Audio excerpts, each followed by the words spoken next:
सियासत में हर लम्हा कुछ ना कुछ ऐसा हो रहा है, और ख़ास तौर पर पाकिस्तानी सियासत के हवाले से, कि जहाँ नारे तो बहुत बड़े बड़े हैं जमहूरियत की मजबूती के, लेकिन साथ ऐसी खबरें भी आती हैं जिससे पता चलता है कि हर एक मदद के लिए किसको पुकार रहा है। और आम तौर पर मदद के लिए पिंडी को पुकारा जाता है और वहीं जाया जाता है।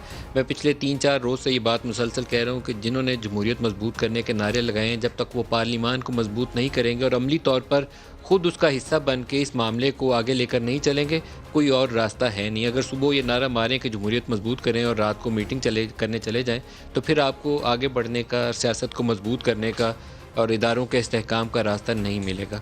एक मीटिंग का बहुत ज़्यादा तज़किरा हुआ पिंडी के अंदर, जो उस रोज़ मीटिंग हुई आर्मी चीफ के साथ पाकिस्तान की पॉलिटिकल लीडरशिप की, जिस दिन फैटफ के कवानीन मुश्तरका इजलास में पास करवाए गए और अपोजिशन के तकरीबन 36 मेंबर्स, 31 से 36 मुख्तलिफ नंबर्स रिपोर्ट होते हैं, वो मिसिंग थे। और तासुर यही गया कि जानबूझ के मिसिंग थे, हालांकि अपोजिशन पार्टीज़ को कंबाइन सेशन के अंदर मेजॉरिटी हासिल थी और वो हुकूमत वक्त को डिफीट कर सकते थे, डिफीट नहीं किया।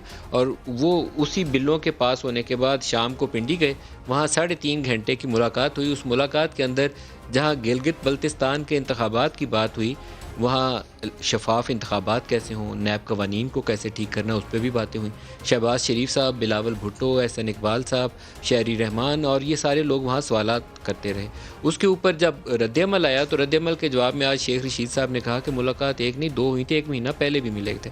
और 1 महीना पहले वाली मुलाकात के अंदर भी शहबाज शरीफ साहब भी थे, एहसन इकबाल साहब भी थे, ख्वाजा आसिफ भी थे उस मुलाकात के अंदर, और शायद अयाज सादिक भी थे। इसके अलावा बिलावल भुट्टो भी मौजूद थे।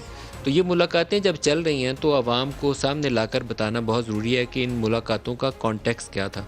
एक हमारे साथी हैं जर्नलिस्ट, सीनियर जर्नलिस्ट हैं तलत हुसैन साहब, उन्होंने एक वीडियो पोस्ट की और वीडियो पोस्ट करने के साथ उन्होंने कहा कि एक मुलाकात नवाज शरीफ के नुमाइंदे की हुई है chief of army staff general Qamar Javed Bajwa के साथ, और मुलाकात का कॉन्टेक्स्ट ये था कि नवाज शरीफ अमली सियासत में हिस्सा लेना चाहते हैं, और दूसरी तरफ से वो जो भी बातें उन्होंने डिस्कस की होंगी उसका रद्दअमल भी उन्होंने अपने एनालिसिस के अंदर दिया।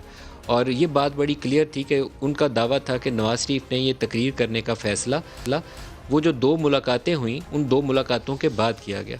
ये सवाल आज मरीम नवाज से हुआ, पॉइंटेड क्वेश्चन था, लेकिन वो किसी और तरीके से आज मीडिया चैनल सारा दिन रिपोर्ट करते रहे कि शायद शहबाज शरीफ की मुलाकात की डिनाइल कर दी है।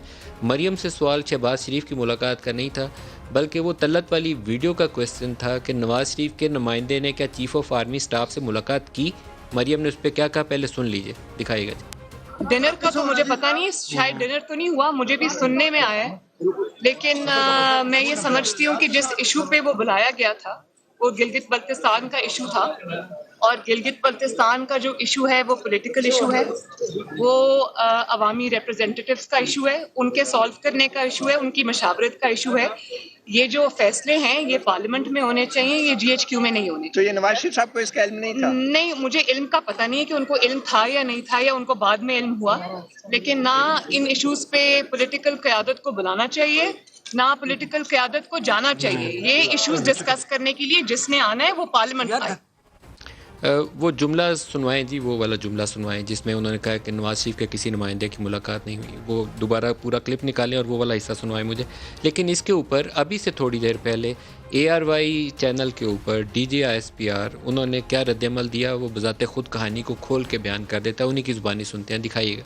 अगर चीफ ऑफ आर्मी स्टाफ से मुलाकात के हवाले से मैं ये ज़रूर वाज़ेह कर दूँ कि मोहम्मद ज़ुबैर साहब ने 2 मरतबा चीफ ऑफ आर्मी स्टाफ से मुलाकात की। एक दफ़ा अगस्त के आखिरी हफ्ते में और दूसरी मरतबा 7 सितंबर को उनकी चीफ ऑफ आर्मी स्टाफ से मुलाकात हुई, जिसमें DGI भी मौजूद थे, और दोनों मुलाकातें उनकी दरख्वास्त पर ही हुई, और दोनों मुलाकातों में उन्होंने मियां नवाज शरीफ साहब और मरीम नवाज साहिबा के हवाले से ही बातचीत की। इन मुलाकातों में जो भी बातचीत हुई, आर्मी चीफ ने उन पर वाज़ेह कर दिया कि जो भी इनके लीगल मसाइल हैं वो पाकिस्तान की अदालतों में हल होंगे, और जो सियासी मसाइल हैं उनका हल पार्लियामेंट में होगा। इन मामलात से फ़ौज को दूर रखा जाए। मैं इस बारे में इससे ज़्यादा मज़ीद कुछ नहीं कहना चाहूँगा।